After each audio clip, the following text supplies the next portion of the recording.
भिवंडी लोकसभेच्या रणसंग्रामातला आजचा महत्त्वाचा दिवस। महाविकास आघाडीचे उमेदवार बाळामा म्हात्रे यांचा अर्ज दाखल करण्यात येत आहे आणि आज हजारोच्या संख्येने सर्व महाविकास आघाडीचे पदाधिकारी आज भिवंडीच्या दिशेने जात आहेत। शेकडो गाड्यांचा ताफा जातोय, काय सांगा?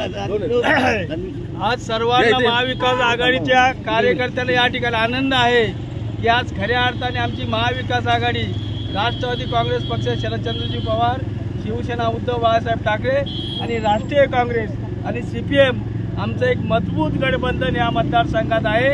आणि आज आमच्या उमेदवारांचा अर्ज सर्वांच्या साक्षीने भरण्यासाठी आम्ही त्या ठिकाणी जातोय आणि खऱ्या अर्थाने या ठिकाणी शेकडो गाड्यांचा ताफा आता या ठिकाणी निघणार आहे।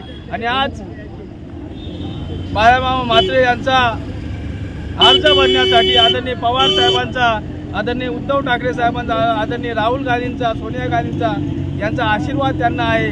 आणि म्हणून आज त्या ठिकाणी लाखभर लोकांचा जनसमुदाय आज उमेदवारी अर्ज दाखल करण्यासाठी त्या ठिकाणी असणार आहे। आणि आज आम्ही सर्व मोठ्या उत्साहाने आज अर्ज दाखल करण्यासाठी चाललेलो आहोत। महाविकास आघाडीचा